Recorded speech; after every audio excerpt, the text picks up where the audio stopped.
সবাইকে আবার স্বাগত জানাচ্ছি ক্লেমন বিয়াঞ্জলি। দর্শক, আমরা আগেই বলছিলাম যে আমরা আলোচনা করব বাংলাদেশ এবং ওয়েস্ট ইন্ডিজের সিরিজ নিয়ে, আলোচনা করব উইকেটের রহস্য নিয়ে, এবং এই আলোচনায় আমাদের সাথে যুক্ত হয়েছেন সানোয়ার হোসেন, সাবেক ক্রিকেটার।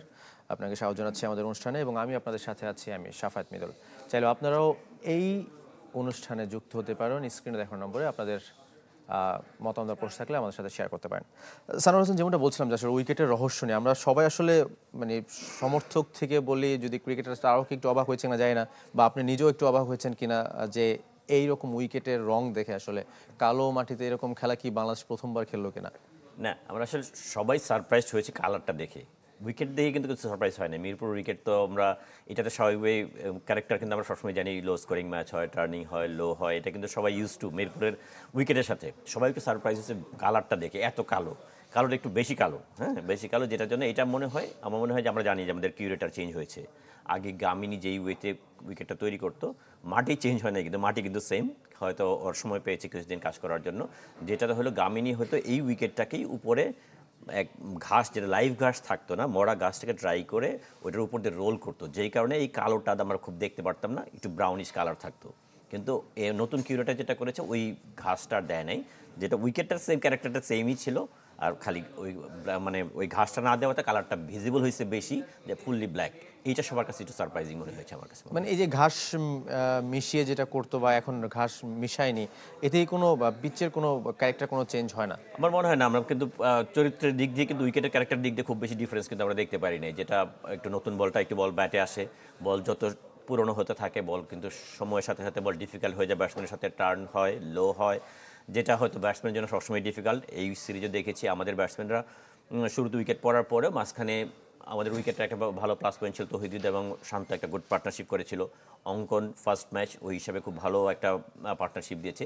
এই জায়গাটা আমরা একটা প্ল্যাটফর্ম তৈরি করেছিল 200 রান, যেটা আমাদের জন্য এই উইকেটের ক্যারেক্টার হিসাবে একটা ভেরি গুড ফাইটিং টোটাল তৈরি করে দিয়েছে, যেটা বাংলাদেশের বোলাররা আমরা জানি এই ধরনের উইকেটে আমরা কোন লেন্থে বোলিং করতে হয় বা বলটা স্পিনাররা কীভাবে ইউজ করতে খুব ভালোভাবে জানি, যেটা আমরা খুব ভালোভাবে এক্সিকিউট করতে পেরেছি আমরা। অনেক আলোচনা সমালোচনার মধ্যেই কিন্তু আসলে গামিনীকে বিদায় করা হয়েছে, যতটুকু আমরা জানি বা আপনারা দেখেছেন। কিন্তু এতে আসলে কোনো ফল আসলে কি হলো? মানে আলটিমেটলি আমরা যেটা চেয়েছি যে আসলে উইকেট পরিবর্তন, সেইটা আসলে কেন নয়?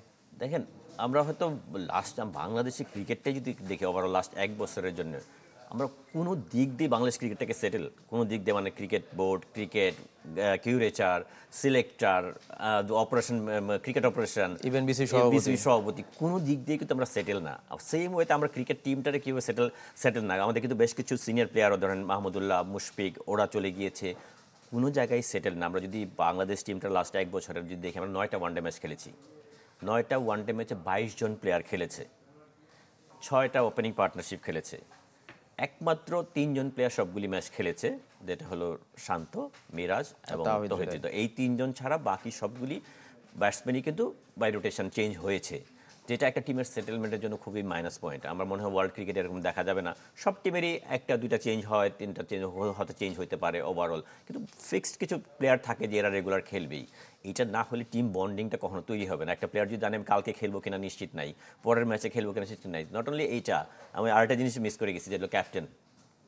আপনি লাস্ট সিরিজে ক্যাপ্টেন ছিল কি আমাদের ওয়ানডে সিরিজে?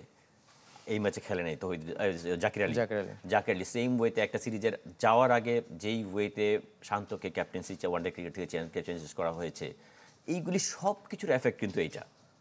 মনে হয় যে সব কিছু মিলে গামিনী, কিউরেটার, নতুন কিউরেটার, কোনো জায়গায় আমরা সেটেল হতে পারিনি। আমার মনে হয় সবারই একটু প্রপার প্ল্যান। এইটা হয়তো অনেক কিছুতে আমাদের সিলেক্টরের ক্ষেত্রেও দেখেছি, আমরা অনেক কিছুতে এত প্রেশারে, এত পারফরমেন্সের প্রেশার, টিমের প্রেশার, ক্যাপ্টেন সব কিছু মিলে তারাও কিন্তু স্টেবল থাকতে পারছে না। তাদের যে একটা প্ল্যান থাকতে হবে, তারা হয়তো মিডিয়ার প্রেশারে, ফেসবুকের প্রেশারে অনেক কিছু চেঞ্জ করেছে। সানোয়ার ভাই, আমাদের সাথে একজন দর্শক আছেন। দর্শক, আপনার নাম এবং পরিচয় বলে আপনার প্রশ্ন করুন।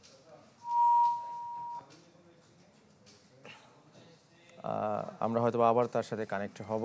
সানোয়ার ভাই, যেমনটা আপনি বলছিলেন যে আসলে যে স্টেবল না, আমরা যদি উইকেটের কথা আবার একটু ফিরি, যে সেই জায়গায় কি আসলে বাংলাদেশে এইরকম কি একটা ভয় কাজ করছে যে আমরা এই সিরিজটা হেরে গেলে সামনে বিশ্বকাপে যে কোয়ালিফায়ার যে বিষয়টা, সেই ভয়টা থেকে কি এরকম উইকেট তৈরি করা কিনা? অবশ্যই, কারণ হলো দেখেন এটা একটা বড় ফ্যাক্টর কাজ করছে। কারণ আমরা জানি ওয়ান ডে ওয়ার্ল্ড কাপে খেলতে হলে আমাদের জন্য এই সিরিজগুলি খুবই ইম্পর্টেন্ট। এইখানে আমরা যদি হোমে আমরা অ্যাওয়েতে যেই পারফর্ম করছি, স্বাভাবিকভাবে এই টিমটার প্রতি কনফিডেন্স ম্যানেজমেন্ট বলেন, সিলেক্টর বলেন, সবারই একটু কম। স্বাভাবিকভাবে এইটা হলো বেস্ট অপরচুনিটি। তখন কিন্তু এটার যদি আমরা মিস করে যাই তাহলে কিন্তু আমার জন্য ভেরি ডিফিকাল্ট হবে, যে সামনের সিরিজগুলো আরও ডিফিকাল্ট আসবে তখন। এই কারণে হয়তো বা ম্যানেজমেন্ট সামহাউ যে কোনো ওয়েতে চাচ্ছে এই ম্যাচগুলো জেতার জন্য, যেটা আমরা হয়তো লং টার্মের জন্য আমাদের হয়তো খুব ভালো সাইন না, যেটা আমরা সবসময় বলে আসছি। আমরা হয়তো হোমে খেলার সময় যদি একটু ট্রু উইকেট থাকি, অ্যাডভান্টেজ অবশ্যই আপনি সব দেশই হোম অ্যাডভান্টেজ একটু নেবে, ঠিক আছে। কিন্তু আমরা আমাদের যে স্ট্যান্ডার্ড, আমরা কারণ যদি আমাদের ক্রিকেটটাকে একটা স্ট্যান্ডার্ডে নিয়ে যেতে চাই, আমাদের হোম কন্ডিশনটা চেঞ্জ করা খুব জরুরি। যে আমরা খালি জেতার জন্য না, ভালো ক্রিকেট খেলার জন্য যে প্রিপারেশনটা দরকার, এটা নট অনলি আমরা বলবো না ন্যাশনাল টিমের জন্য, যখন আমরা বিপিএল করি বা আমাদের ডোমেস্টিক যেই খেলাগুলি হয়, বিভিন্ন এনসিএল বিভিন্ন টুর্নামেন্ট হয়, ওইগুলিতে জায়গাতে আমাদের ওই প্ল্যাটফর্মটা তৈরি করতে হবে। টি20তে যে 200 রান হয় এরকম উইকেট তৈরি করতে হবে।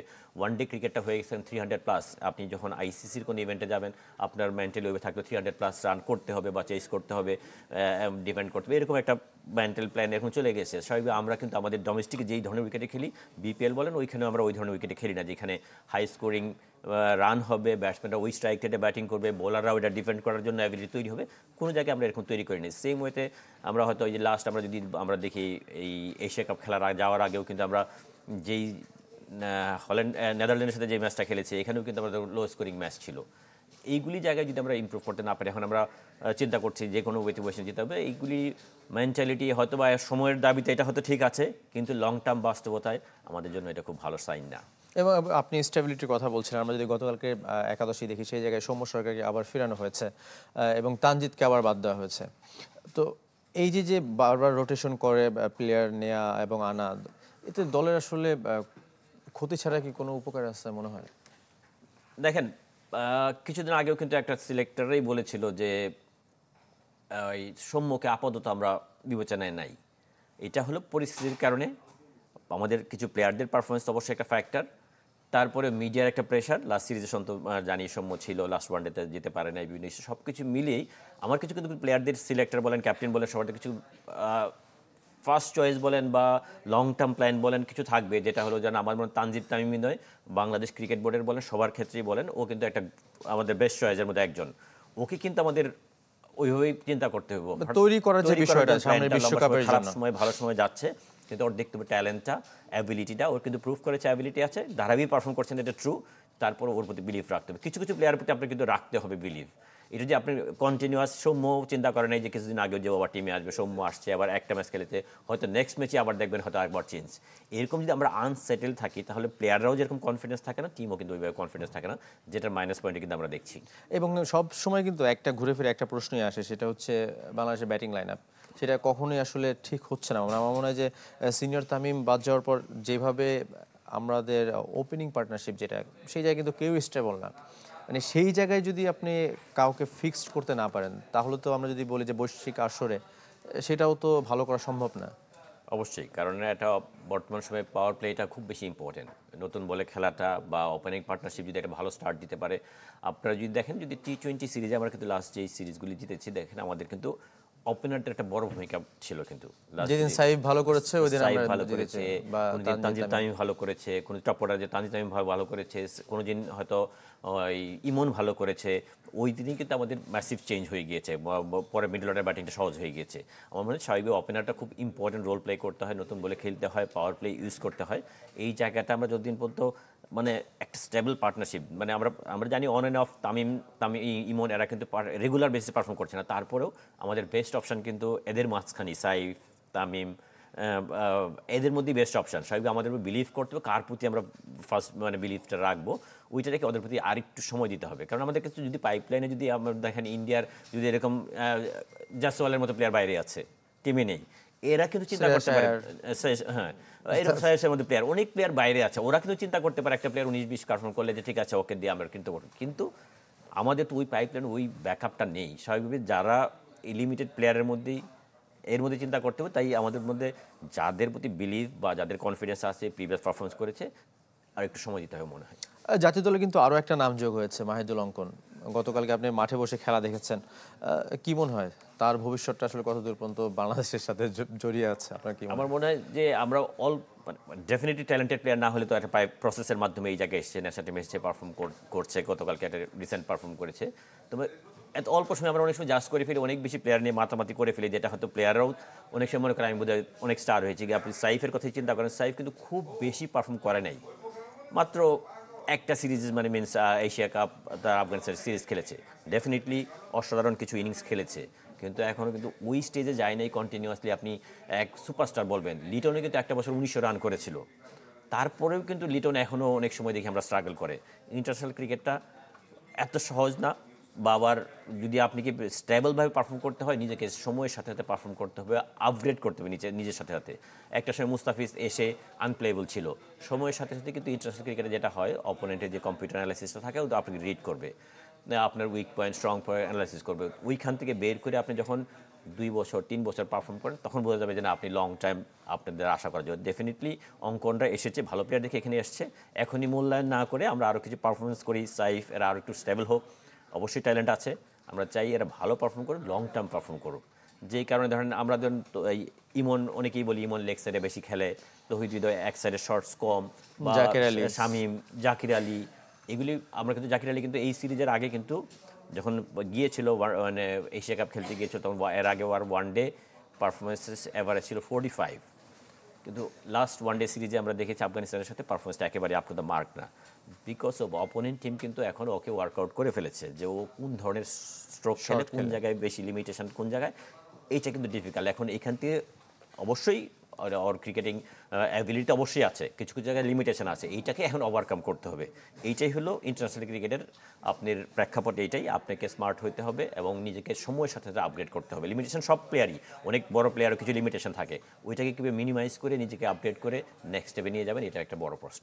কালকে অসাধারণ পারফরমেন্স ছিল যদি আমরা বলি রিশাদ হোসেনের, এবং সেই জায়গায় ঘরের মাটিতে আসলে এই উইকেটের জন্যই কি তার এই 6 উইকেট এরকম পিচের জন্য একটা এক্সট্রা প্লাস পয়েন্ট দিয়েছে ডেফিনেটলি, কিন্তু ওর কিন্তু রিসেন্ট পারফরমেন্স দেখেন, ওই কিন্তু অলওয়েজ কিন্তু ডিফিকাল্ট সিচুয়েশনেও কিন্তু অপোনেন্টের এগেনস্টে ওই দুবাইয়ে বলেন ওই ট্রু উইকেটেও কিন্তু ভালো বোলিং করেছে, ডেফিনেটলি একটা প্রসেসের মাথায়। লেগ স্পিনার কিন্তু এমনই, আপনি যেদিন ওর রিদম পাবে বা অপোনেন্টের ডমিনেট করবে তখন কিন্তু এরকম হয়ে যায়, 4-5টা উইকেট হয়ে যায়, এরকম হয়ে যায়।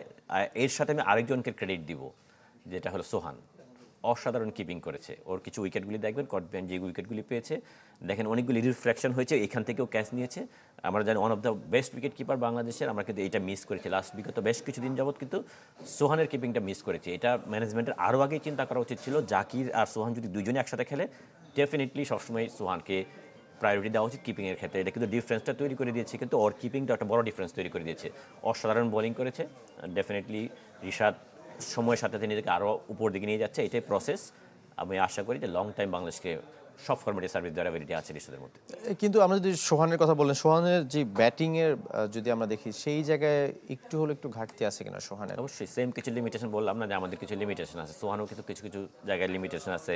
ও এক একটা স্টাইলে কিছুটা জাকির আলী টাইপ, কিছুটা অনেকটা অফ স্টাম্পের বাইরে যে কিছু শর্ট লিমিটেশন আছে এইগুলি। তারপরেও সোহান কিন্তু আপনি টি-20 সিরিজে দেখেন দুইটা কিন্তু ম্যাচ উইনিং ইনিংস, 3 দিনই নট আউট ছিল, দুইটা কিন্তু কঠিন সিচুয়েশন থেকে ওই ম্যাচটা বের করে এনেছিল। এইটা কিন্তু ইম্পর্টেন্ট, আপনার 20 রানও অনেক ইম্পর্টেন্ট যদি আপনার ম্যাচ জয়ের ক্ষেত্রে ইম্প্যাক্ট রাখে। এইরকম অ্যাবিলিটিটা কিন্তু আমাদের কম, যারা হয়তো বা খুব অল্প বলে বেশি রান করার মতো অ্যাবিলিটি, সেটা হয়তো সোহান করতে পারে বাংলাদেশের মধ্যে, ওয়ান অফ দেম আর কি, বাংলাদেশে যে কয়েকজন রয়েছে এটা অ্যাবিলিটি আছে এবং অনেক দিন এক্সপিরিয়েন্স, অনেক ডোমেস্টিকে বলেন ইন্টারন্যাশনাল বেশ কিছু ম্যাচ খেলেছে, ডোমেস্টিকে প্রুভেন পারফর্মার, অনেকগুলি 100 আছে। এই লাস্ট নিউজিল্যান্ড যখন টিম আসছিল, এই টিম আসছিল তখনও কিন্তু পারফর্ম করেছে। সব জায়গায় মিলে সোহান প্রুভেন পারফর্মার। তারপরেও যেটা বললাম কিছু কিছু লিমিটেশন সব অনেক বড় বড় ব্যাটসম্যানও থাকে, সোহানদেরও আছে, জাকিরদেরও আছে।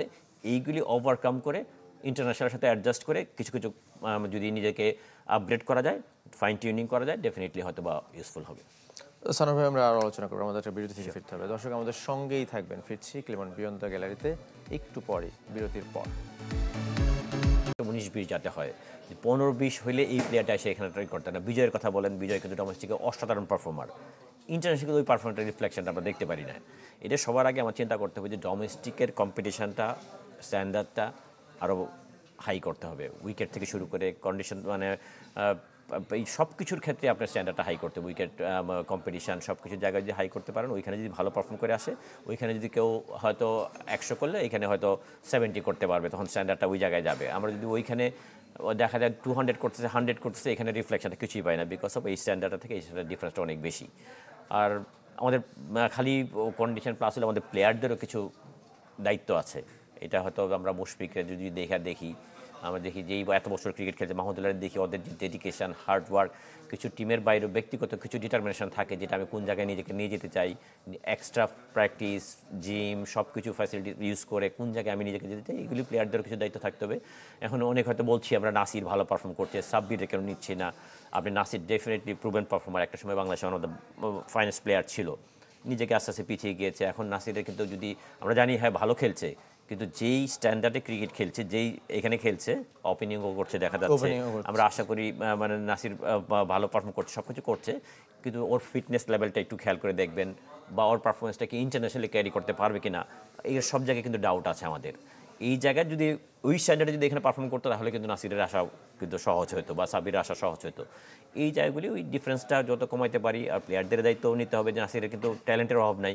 নাসির যদি টিমে আসতে চায়, যেটা হলো অনেক হার্ড ওয়ার্ক করে নিজের ফিটনেসটাকে ইমপ্রুভ করতে হবে। ট্যালেন্ট তো আমরা সবাই জানি, ও অ্যাবিলিটি আছে, কিন্তু ওর মেইন হলো ফিটনেস।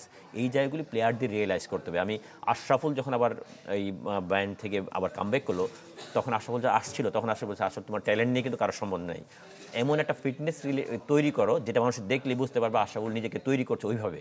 আশরাফুল কিন্তু ওই বছর 5টা 100 করেছিল, তারপরেও কিন্তু ওকে টিমে কল করে নেই। আশরাফুল নিজেও জানে, আশরাফুল নিজেও স্বীকার করেছে যে আমার ফিটনেস লেভেলটা ইন্টারন্যাশনাল খেলার জন্য ছিল না।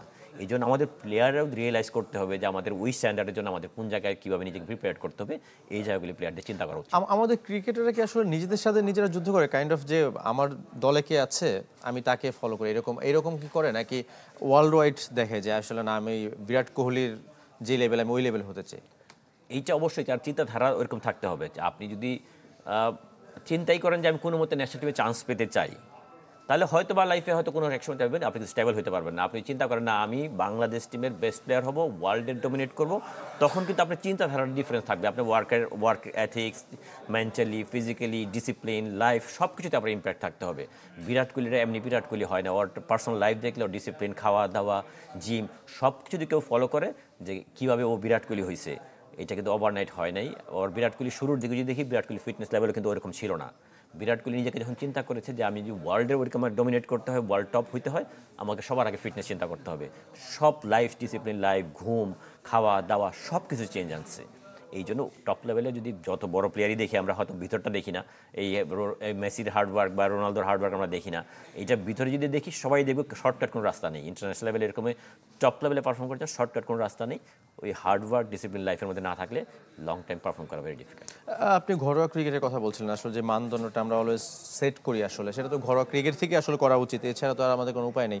কিন্তু সেই জায়গায় বারবার কিন্তু এই প্রশ্নটা আসে যে বাংলাদেশের ঘরোয়ার যে ক্রিকেট সেটার মান কতটুকু, আসলে এটা নিয়ে বিসিবি অনেক দিন ধরেই শুনছি যে আসলে তারা কাজ করছে, কিন্তু সেই কাজটা আসলে কতদূর, মানে আপনার চোখে কি মনে হয় যে সেটা কি আসলে ভালো কোনো কাজ হচ্ছে কিনা আলটিমেটলি? আমি লাস্ট অনেক দিন যাবতই যখন আমরা একটা পারফর্ম খারাপ করি, ধরেন আমরা অ্যাওয়ে থেকে ইন্ডিয়ার সাথে খেললাম, পিং বলে খেললাম, পাকিস্তানের সিরিজ গেলাম, তখন খুব খারাপ করলাম, ফাস্ট বোলিংয়ের এগেনস্ট আমরা একেবারেই পারফর্ম করতে পারিনি।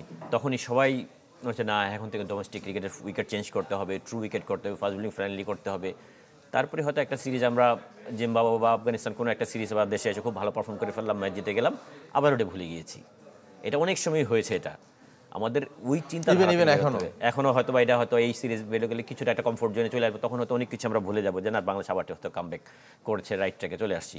আমার এই চিন্তাধারা থেকে যখন আমি ডেফিনেটলি বর্তমান বোর্ড প্রেসিডেন্ট বুল ভাই একটা লং টাইম প্ল্যান নিয়ে আগাচ্ছে, আশা করব এরকম চিন্তাধারাটা যাতে লং টাইম চিন্তাধারা থাকে। আমরা আগামী 5 বছর পরে কোন জায়গায় দেখতে চাই, এরকম সময় আসবে হয়তো আমরা কোনো সিরিজে ট্রু উইকেট করতে গিয়ে হয়তো বা কোনো সিরিজে আমরা খুব খারাপ করেছি, হয়তো ভালো করতে পারিনি, সিরিজ হেরেছি, তারপরে আমাদের চিন্তা করতে হবে এটাই আমাদের রাইট ওয়ে।